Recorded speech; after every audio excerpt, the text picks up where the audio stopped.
Good evening. The Clue of the Silver Spoons, a detective tale by Robert Barr. When the card was brought in to me, I looked upon it with some misgiving, for I scented a commercial transaction. And although such cases are lucrative enough, nevertheless, I, Eugene Valmont, formerly high in the service of the French government, do not care to be connected with them. They usually pertain to sordid business affairs that present little that is of interest to man, who in his time has dealt with subtle questions of diplomacy upon which the welfare of nations sometimes turned. The name of Bentham Gibbs is familiar to everyone, connected as it is with much advised pickles, whose glaring announcements in crude crimson and green strike the eye everywhere in England. The shock of artistic tastes were ever seen. Me, I've never tasted them, and shall not, so long as a French restaurant remains open in London. But I doubt they are as pronounced to the palate as the advertisement is distressing to the eye. If, then, this gross pickle manufacturer expects me to track down those who are infringing upon recipes for making his so-called sauces, chutneys, and the like, he would find himself mistaken, for I was now in a position to pick and choose cases, and a case of pickles did not allure me. "Beware of imitations," says the advertisement. "None genuine without a facsimile of the signature of Bentham Gibbs." Ah, well, not for me were either the pickles or the tracking of imitators. A forged check, yes, if you like, but a forged signature of Mr. Gibbs on a pickle bottle was not for me. Nevertheless, I said to Armand, "Show us the gentleman in," and he did so.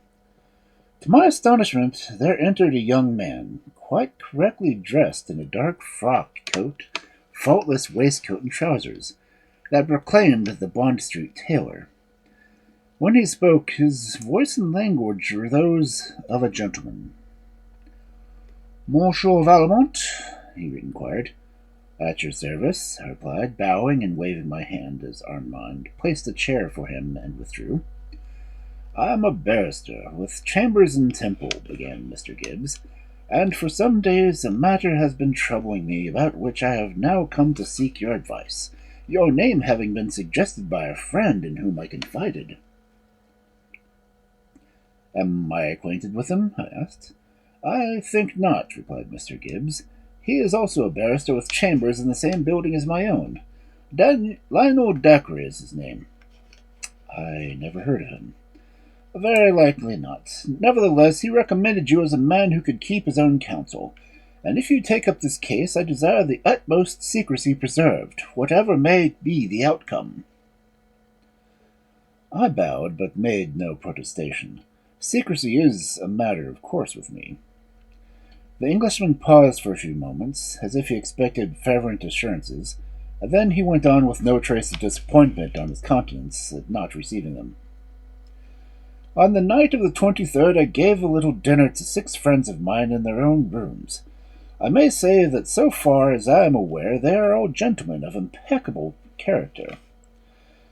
On the night of the dinner I was detained later than I expected at a reception, and in driving to the Temple was still further delayed by a block of traffic in Piccadilly, so that I arrived at my chambers. There was barely time for me to dress and receive my guests. My man Johnson had everything laid out for me in my dressing room, and as I passed through it I hurriedly flung off my coat I was wearing, and I carelessly left it over the back of the chair of the dining room, where neither Johnson nor myself noticed it until my attention was called to it after dinner was over, and everyone was rather jolly with wine. This coat had an inside pocket. Usually any frock coat I wear in the afternoon reception has not an inside pocket. But I had been rather on the rush all day. My father is a manufacturer whose name may be familiar to you, and I am on the director's board of his company. On this occasion I had had to take a cab from the city of the reception I spoke of, and had not time to go and change at my rooms. The reception was a somewhat bohemian affair, extremely interesting, of course, but not too peculiar as to costume. So I went as I was. In this inside pocket rested a thin package composed of 2 pieces of pasteboard, and between them 5 20-pound Bank of England notes, folded lengthways and held in place between 2 pasteboards by an elastic rubber band. I had thrown the coat over the chair in such a way that the inside pocket was exposed, and the ends of the notes plainly recognizable. Over the coffee and cigars, one of my guests laughingly called attention to the termed my vulgar display of wealth, and Johnson, in the same confusion and having neglected to put the coat away, now picked it up and took it to the reception room, where the wraps of my guests lay about curiously. He should, of course, have placed it in my wardrobe, but he said afterwards he thought it belonged to a guest who had spoken. You see, he was in my dressing room when I threw the coat on the chair, making it my way there, and, of course, he had noticed the coat in the hurry of arriving guests, otherwise he would have put it where it belonged. After everyone had gone, Johnson came to me and said the coat was there, but the package was missing, nor was there any trace of it to be found since that night. The dinner was fetched from the outside, I suppose? Yes. How were the waiters served it? 2 men. They were men who had often been in my employ before, but apart from that, they had left the chambers before the incident of the coat happened. Neither of them went to the reception room, I take it. No, I am certain that not even suspicion can attach to either of their waiters. Your man Johnson. He has been with me for years. He could easily have stolen much more than £100 if he had wished to, but I have never known him to take a penny that did not belong to him. Will you favor me with the names of your guests, Mr. Gibbs? Viscount Sturm sat at my right hand, and at my left Lord Templemore. Sir John Sinclair next to him, and Angus McKellar next to Sinclair. The Viscount Sturm was Lionel Dacre, and at his right was Vincent Innes. On a sheet of paper I had written the names of the guests and noted their places on the table. Which guest drew your attention to the money? Lionel Dacre. Is there a window looking out from the reception room? 2 of them. Were they fastened on the night of the dinner party? I could not be sure. Johnson would know, very likely. You are hinting at the possibility of a thief coming in through a reception window while we were sitting somewhat noisily over our wine. I think such a solution highly improbable. My rooms are on the 3rd floor, and a thief would scarcely venture to make an entrance when he could not but know there was company being entertained. Besides this, the coat was there for but an hour or so, and it seems to me whoever stole those notes knew where they were. That sounds reasonable, I had to admit. Have you spoken to anyone of your loss? No one but Dacre, who recommended me to see you. Oh, yes, and to Johnson, of course. I could not help noting that this was the 4th or 5th time Dacre's name had come in during our conversation. Why to Dacre? I asked. Well, you see, he accompanies Chambers in the same building on the ground floor. He's a good fellow, and we are by way of being firm friends. Then it was he who called attention to the money, so I thought you should know the sequel. How did he take your news? Now that I call attention to the fact, he seemed slightly troubled. I should like to say, however, that you must not be misled by that. Lionel Dacre could no more steal than he could lie. Did he seem surprised when you mentioned the theft? Bentham Gibbs paused a moment before replying, knitting his brows in thought. No, he said at last, and come to think of it, it almost appears as if he had been expecting the announcement. Doesn't that strike you as rather strange, Mr. Gibbs? Really, my mind is in such a whirl I don't know what to think. But it's perfectly absurd to suspect Dacre. If you knew the man, you would understand what I mean. He comes from an excellent family, and he is Lionel Dacre, and when you have said that, you have made a suspicion absurd. No, Johnson and myself, no. I suppose you had the rooms thoroughly searched. The packet didn't drop out or remained unnoticed in some corner. No, Johnson and I examined every... Have you the number of the notes? Yes, I got them from the bank next morning. Payment was stopped, and so far not one of the 5 has been presented. Of course, one or more may have been cashed at some stop, and none have been offered to any of the banks. A £20 note is not accepted without scrutiny, so the chances are the thief may have had some difficulty in disposing of them. As I told you, I don't mind the loss of the money at all. It is the uncertainty, the uneasiness caused by the incident which troubles me. You will comprehend when I say that if you are good enough to interest yourself in the case, I shall be disappointed if your fee does not exceed the amount I have lost. Mr. Gibbs rose as he said this, and I accompanied him to the door, assuring him that I should do my best to solve the mystery.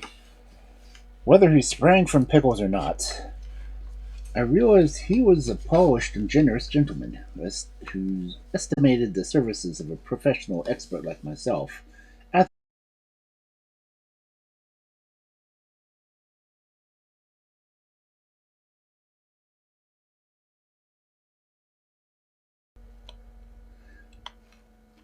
I shall not give the details of my researches during the following few days, because the trend of them must be gone over in the remarkable interview I had somewhat later, and there is a little use of repeating myself.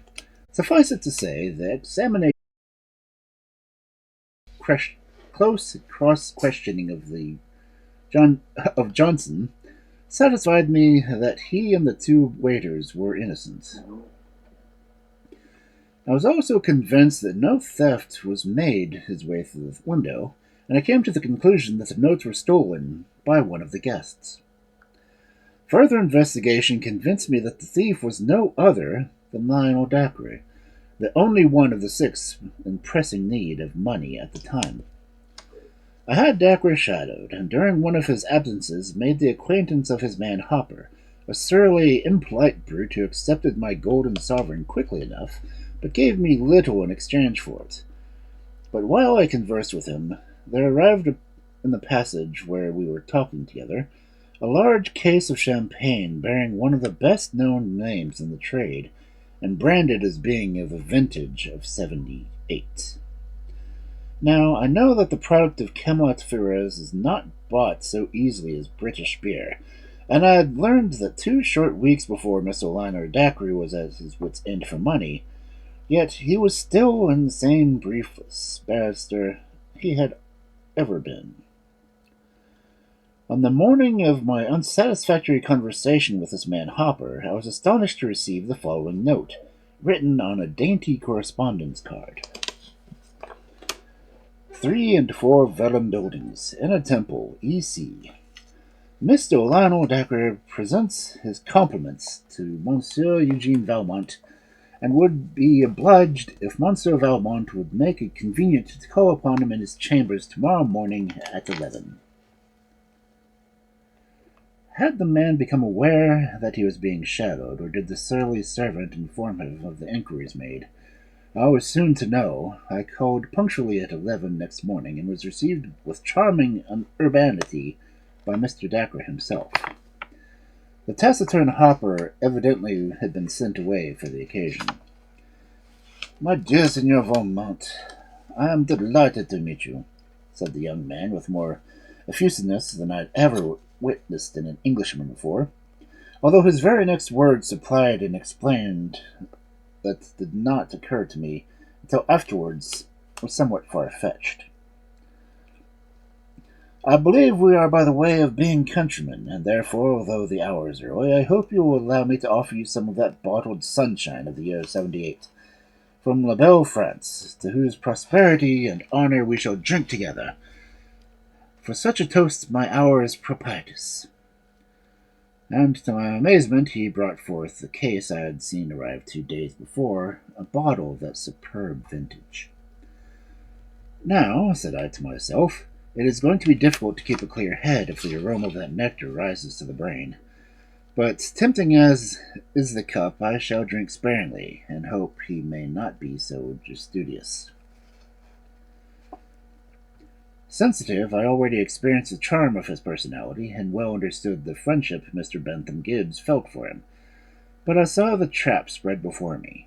He expected, under the influence of champagne and courtesy, to extract a promise from me which I must find myself unable to give. Sir, you interest me in claiming kinship with France. I had understood that you belonged to one of the eldest families in England. Ah, England, he cried, with the expressive gesture of outstanding hands, truly Parisian in its significance. The trunk belongs to England, of course, but the root, Monsieur Valmont, penetrated the soil from which this wine and the gods has been drawn. Then, filling my glass and his own, he cried, "The France, which my family left in the year 1066. I could not help laughing at his fervent ejaculation. 1066. Ah, that is a long time ago, Mr. Dacre. 10 years, perhaps, but in feelings but a day. My forefathers came over to steal, and Lord, how well they accomplished it. They stole the whole country, something like theft, say I, under the prince of robbers, well named the Conqueror. In our secret hearts we all admire a great thief, if not a great one, then an expert one, who covers his tracks so perfectly that the hounds of justice are baffled in attempting to follow him. Now, even you, Monsieur Valmont, I can see you are most generous of men, with a lively sympathy found in perfection only in France. Even you must suffer a pang of regret when you lay a thief by the heels who has done his task deftly. I fear, Mr. Dacre, you credit me with magnanimity to which I dare not lay claim. The criminal is a danger to society. True, you are in the right, Monsieur Valmont. Still, admit there are cases that would touch you tenderly. Example, a man ordinarily honest, a great need, a sudden opportunity. He takes that of which another has abundance, and he nothing. What then, Monsieur Valmont? Is a man to be sent to perdition for a momentary weakness? His words astonished me. Was I on the verge of hearing confession? It almost amounted to that already. Mr. Dacre, I said, I cannot enter your subtleties you pursue. My duty is to find the criminal. You are right, Monsieur Valmont, and I am enchanted to find so sensible a head on French shoulders. Although you are a mere recent arrival, if I may say so, than myself, you nevertheless already give utterance to the sentiments which do honor to England. It is your duty to hunt down the criminal. Very well, in that I think I can aid you. So I have taken the liberty of requesting your attendance here this morning. Let me fill your glass again, Monsieur Valmont. No more, I beg you, Mr. Dacre. What? Do you think the receiver is as bad as the thief? I was taken aback at this remark, and I suppose my face showed the amazement within me. But the young man merely laughed with apparently free-hearted enjoyment, poured more wine in his own glass, and tossed it off. Not knowing what to say, I changed the trend of conversation. Mr. Gibbs says that you have been kind enough to recommend me to his attention. May I ask how you came to hear of me? Who has not heard of the renowned Monsieur Valmont? As he said this for the first time, there began to grow a suspicion in my mind that he was chaffing me, as it is called in England, a procedure which I cannot endure. Indeed, if this young man practiced it in my own country, he would find himself with a duel on his hands before he had gone too far. However, the next instant his voice resumed its original fascination, and I listened to it with some delicious melody. I have only to mention my cousin, Lady Gladys Dacre, and you will at once understand why I recommended you to my friend.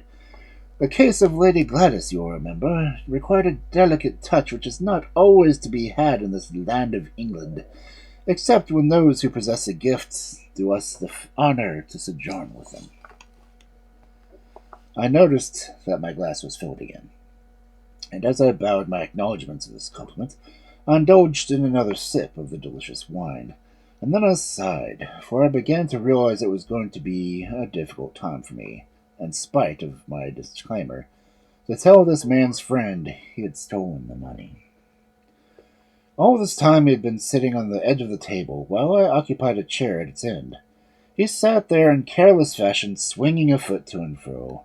Now he sprang to the floor and drew up a chair, placing on the table a blank sheet of paper. Then he took from the mantel-shelf a pocket of letters, and I was astonished to see they were held together by 2 bits of cardboard and a rubber band, similar to the combination that first held the banknotes. In great nonchalance, he slipped off the rubber band and threw it and the pieces of cardboard into the table before me, leaving the documents loose to his hand. "Now, Monsieur Valmont," he cried gently, "you have been occupied for several days on this case, the case of my dear friend Bentham Gibbs, who is one of the best fellows in the world." "He said the same of you, Mr. Dacre." "I am gratified to hear it. Would you mind letting me know what the point of your researches have led you?" "They have led me in the direction, rather to a point." "In the direction of a man, of course." "Certainly. Who is he?"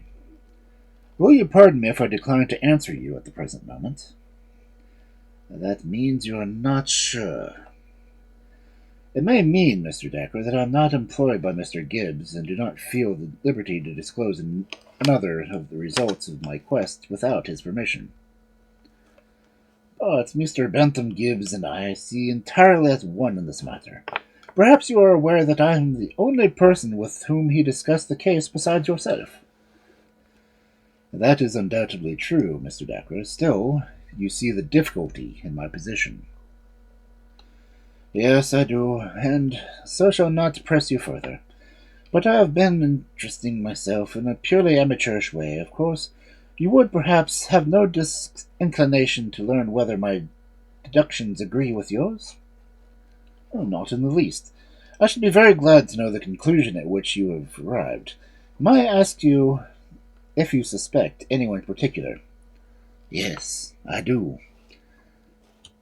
"Will you name him?" "No, I shall copy the admirable reticence you yourself have shown. And now let us attack the mystery in the sane and businesslike manner. You have already examined the room. Well, here's a rough sketch of it. There's the table and the corner of the chair on which the coat is hung. There sat Gibbs at the head of the table. Those on the left hand had their backs to the chair.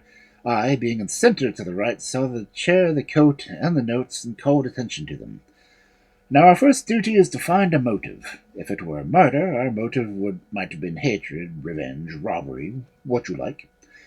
It is simply the stealing of money. The man must have either been born a thief, or else some hitherto innocent person possessed to the triumph by great necessity. Do you agree with me, Mr. Valmont?" "Perfectly. You follow exactly the line of my own reasoning." "Very well. It is unlikely that the born thief was one of Mr. Gibbs' guests. Therefore we are reduced to look for a man under the spur of necessity, a man who has no money of his own, but must raise a certain amount, let us say by a certain date. If he can find such a man in the company. Do you not agree with me that he is likely to be the thief?" "Yes, I do." "Then let us start our process of elimination. Out goes Viscount Stern, a man with 20,000 acres of land, and nobody quite knows what income. I mark off the name of Lord Templemere, one of His Majesty's judges, entirely above suspicion. The next, Sir John Sinclair. He is also rich, but Vincent Innes is still richer, so the pencil obliterates his name. Now we have Angus MacKellar, an author of some note, as you are well aware, deriving a good income from his books, and a better one from his plays. A canny Scot, and may rub his name out of the paper for more memory. How do you rate your correspondence with yours, Monsieur Valmont?"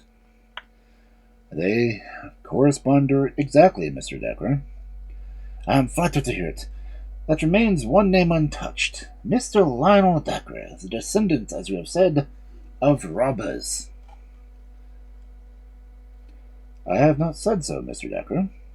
"Ah, my dear Valmont, the politeness of your country asserts itself. Let us not be deluded, but follow our inquiry wherever it leads. I suspect Lionel Dacre. What do you know of his circumstances before the dinner of the 23rd?" As I made no reply, he looked up at me with frank boyish face illuminated with a winning smile. "You know nothing of his circumstances?" he asked. "It grieves me to state that I do. Mr. Lionel Dacre was penniless on the night of the dinner on the 23rd. "Oh, don't exaggerate, Monsieur Valmont," cried Dacre with a laugh. "He had 1 sixpence, 2 pennies, and a halfpenny. How did you know he was penniless?" I knew he ordered a case of champagne from the London representative of Camelot Frères, and was refused in test. "Quite right. Then we were talking to Hopper when you saw that case of champagne delivered. Excellent, excellent, Monsieur Valmont. But will a real man steal, think, to supply himself with even so delicious a wine as this we have been tasting? And by way, forgive my neglect, allow me to fill your glass, Monsieur Valmont." "Not another drop, if you will excuse me." Yes, champagne should not be mixed with evidence. When we have finished, perhaps, what further proof have you?" "I have proof that Mr. Dacre was threatened with bankruptcy if on the 24th he did not pay a bill of £28 that had long been outstanding. I have proof that this was paid, not on the 24th, but on the 26th.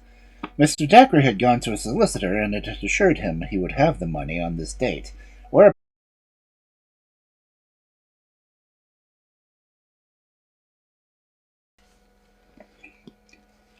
well, he was entitled to 3, you know, by law. Yes, then, Monsieur Valmont, you touch the fatal point. That threat of bankruptcy will drive a man in Dacre's position to almost any crime. Bankruptcy to a barrister spells ruin. It means a career blighted. It means life buried with little chance of resurrection. I see you grasp the supreme importance of that bit of evidence. The case of champagne is of nothing compared to it. And this reminds me that in the crisis I shall take another sip, with your permission. Sure you won't join me?" "Not at this juncture, Mr. Dacre." "I envy your moderation. Here's to the success of our search, Monsieur Valmont." I felt sorry for the gay young fellow as, with smiling face, he drank the champagne. "Now, monsieur," he went on, "I'm amazed to learn how much you have found out. Really, I think tradespeople, solicitors, and all such keep better guard on their tongues than I do. Nevertheless, these documents I have at my elbow, and which I expected would surprise you, are merely the letters and receipts. Here is a letter from the solicitor threatening me with bankruptcy. Here is the receipt dated the 26th. Here is the refusal of the wine merchant, and here is the receipt for the money. Here are the smaller bills liquidated. With my pencil, we will add them up. £78 bulks large. We add the smaller items, and it totals £23, 7 shillings and a 4 pence. Let us now examine my purse. Here's a £5 note. There's a minted sovereign. Here's 12 and a 6 pence of silver. Here's 2 pence in copper. Now the purse is empty. Let us add this to the amount on the paper. Do you see my eyes deceive me, or is it exactly £100? There is the stolen money accounted for." "Pardon me, Mr. Dacre," I said, "but there's still a sovereign on the mantelpiece." Dacre threw back his head and laughed with greater heartiness than I had yet known him to indulge in during our short acquaintance. "By Jove!" he cried. "You've got me there. I'd forgotten entirely about that pound on the mantelpiece, which belongs to you." "To me? Impossible." "It does, and cannot interfere with the least of our £100 calculation. That is the sovereign you gave to my man, Hopper, who, believing me hard-pressed, took it that I might have enjoyment of it. Hopper belongs to our family, or the family belongs to him. I'm never sure which. You must have missed him in the differential bearing of a manservant in Paris. Yet he is true gold, like a sovereign you bestowed upon him, and he bestowed upon me. Now here, monsieur, is the evidence of the theft, together with the rubber band and the 2 pieces of cardboard. Ask my friend Gibbs to examine them minutely. They are all at your disposition, monsieur, and you will learn how much easier it is to deal with the master than the servant when you wish to information. All the gold you possess would not have wrung these incriminating documents from old Hopper. I had to send him away today for the West End, fearing that his brutal British way might be assaulted you and if you'd gotten an inkling of your mission. Mr. Dacre, I said slowly, you have thoroughly convinced me. I thought I would, he interrupted me with a laugh, that you did not take the money. On this, a change of wind, surely. Many a man has been hanged through a chain of circumstantial evidence much weaker than this, which I have just exhibited to you. Why don't you see the subtlety of my action? 99 persons in 100 would say no man could be such a fool to put Valmont on his track, and then place into Valmont's hands such striking evidence. But there comes in my craftiness. Of course, you rock up the run against Mrs. Gibbs' incredulity. The first question he will ask you may be this: why did Dacre not come to me to borrow the money? Now there you have a certain weakness in your chain of evidence. I know perfectly well that Gibbs would lend me the money, and he knew perfectly well that if I pressed to the wall I should ask him. Mr. Dacre, I said, you have been playing with me. I should resent that with most men, but whether it is your own genial manner or the effect of this excellent champagne, or both together, I forgive you. But I am convinced of another thing. You know who took the money. I don't know, I suspect. Will you tell me whom you suspect? That would not be fair, but I shall now take the liberty of filling your glass with the champagne. I am your guest, Mr. Dacre. Admirably answered, monsieur, he replied, pouring out the wine. Now I shall give you the clue. Find out about the story of the silver spoons.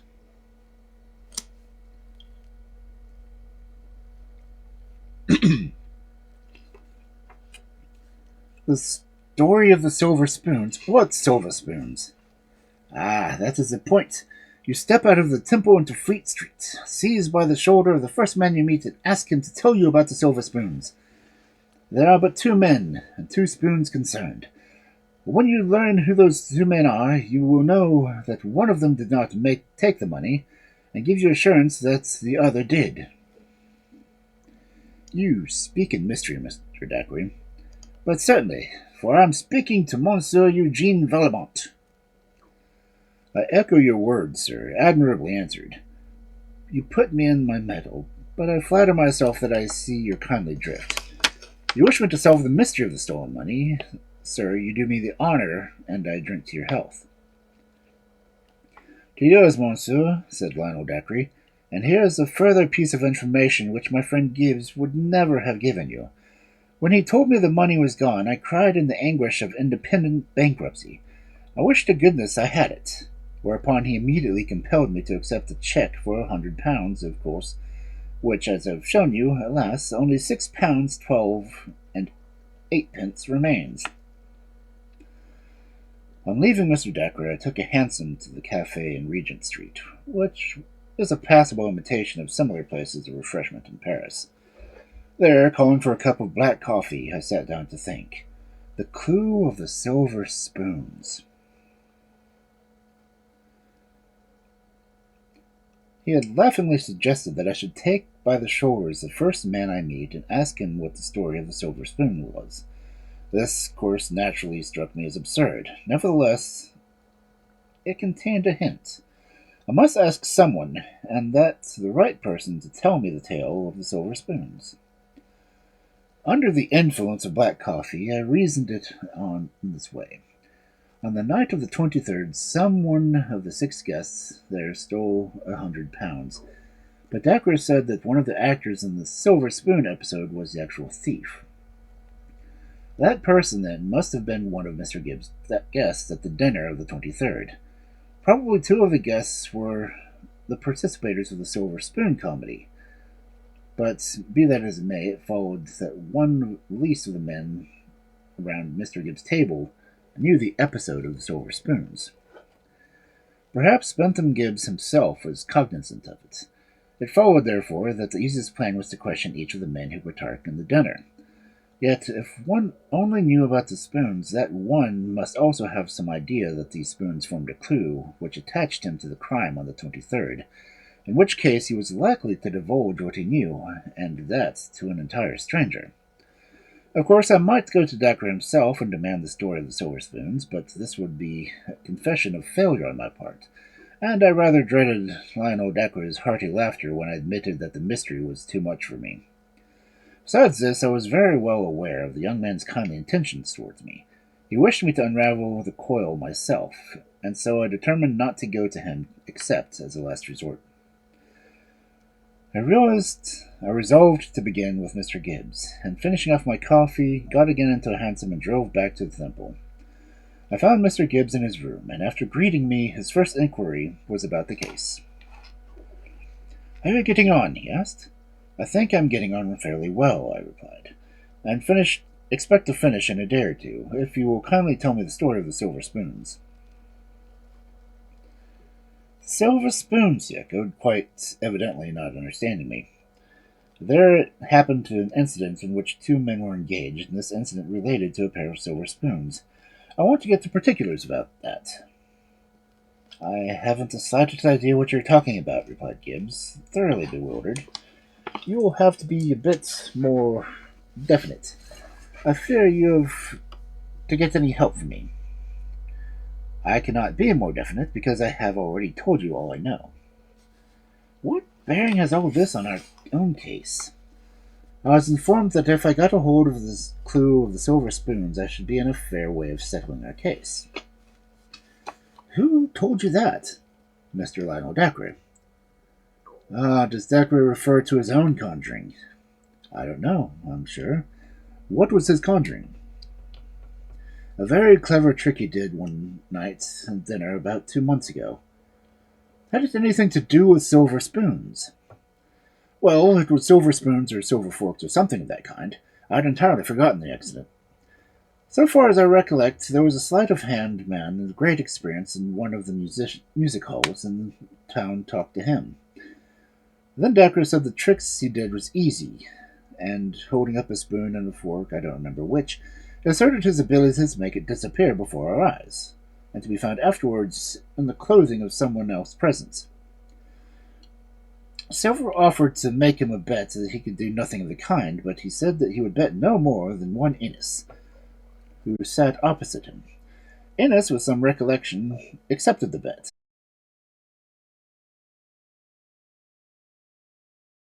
Gesticulation, spread forth his empty hands, and said we should all find the spoons in Innes's pocket.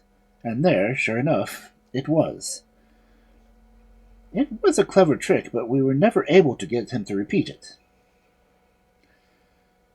Thank you very much, Mr. Gibbs. I think I see daylight now. If you do, you're cleverer than I, by the long chalk, cried Bentham Gibbs, as I took away my departure. I went directly downstairs and knocked on Mr. Dacre's door once more. He opened the door himself. His man was not yet having returned. "Ah, monsieur," he cried. "Back already? You don't mean to tell me that you have so soon gotten to the bottom of the silver spoon entanglement?" "I think I have, Mr. Dacre. You were sitting in dinner opposite Mr. Vincent Innes. You saw him conceal a silver spoon in his pocket. You probably waited for some time to understand what he meant by this, and you did not return the spoon to its place. You proposed a conjuring trick, made the bet with him, and thus the spoon was returned to the table." "Excellent, excellent, monsieur. That is very nearly what occurred, except that I acted at once. I had had experience with Mr. Vincent Innes before. Never did he come to these rooms without my missing some little trinket after he was gone. I am not a man of many possessions, while Mr. Innes is a very rich person, and so, in taking as anything if taken, I have little difficulty in coming to a knowledge of my loss.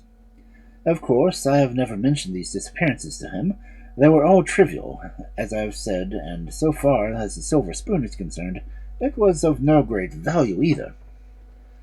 But I sought the bet and to recover the spoon, which would teach him a lesson. It apparently has not done so. On the night of the 23rd he sat at my right hand, as you will see by consulting our diagram on the table. I asked him a question twice, to which he did not reply, and looking at him, I was startled by the expression in his eyes. They were fixed on a distant corner of the room. Following his gaze, I saw that he was looking at with such a hypnotic concentration. So absorbed was he in the contemplation of the packets that was so plainly exposed that he seemed to be entirely oblivious as what was going on around him. I aroused him from his trance by jocularly calling Gibbs' attention to the display of money. I expected in this way to save Innes from committing the acts which he seemingly did commit. Imagine, then, my dilemma in which I saw was placed when Gibbs confided to me the morning after what had occurred the night before. I was positive that Innes had taken the money, yet I possessed no proof of it. I could not tell Gibbs, and I dare not speak to Innes. Of course, monsieur, you do not need to be told that Innes is not a thief in the ordinary sense of the word. He has no need to steal, yet apparently cannot help doing so. I am sure that no attempt has been made to pass those notes. They are doubtless in his house at Kensington at this present moment. He is, in fact, a kleptomaniac, or a maniac of some sort. And now, Monsieur Valmont, was my hint regarding the silver spoons of any value to you? Of the most infinite value, Mr. Dacre. Then let me make another suggestion. I leave it entirely to your bravery, a bravery which I confess I do not myself possess. Will you take a hansom, drive to Mr. Innes's house at the Cromwell Road, and confront him quietly, and ask for the return of the packet? I am anxious to know what will happen. If he hands it to you, as I expect he will, then you must tell Mr. Gibbs the whole story. Mr. Dacre, your suggestion shall be immediately acted upon, and I thank you for your compliments to my courage. I found that Mr. Innes inhabited a very grand house. After a time he entered the study on the ground floor to which I had been conducted. He held my card in his hand, and was looking with the same surprise. "I think I have not the pleasure of knowing you, Mr. Valmont," he said, courteously enough. "No, I've been called on business, or rather. I was once investigator for the French government, and now I'm doing private detective work in London." And how is it supposed to interest me? I have nothing I wish investigated. I did not send for you, did I? No, Mr. Innes, I merely took the liberty of calling to ask you if you would let me have the package you took out of Mr. Bentham Gibbs' frock coat on the night of the 23rd. Wishes it returned, does he? Yes. Innes calmly went to a desk, which he unlocked and opened, displaying a veritable museum of trinkets of one sort or another. Pulling out a small drawer, he took it from the packet containing the 5 20-pound notes. Apparently, it had never been undone. With a smile, he handed it to me. "You will make my apologies to Mr. Gibbs for not returning it before. Tell him I have been unusually busy of late." "I shall not fail to do so," I said, with a bow. "Thanks so much. Good morning, Mr. Valmont." "Good morning, Mr. Innes." And so I returned the packet to Mr. Bentham Gibbs, who pulled the notes from between the pasteboard protection and begged me to accept them.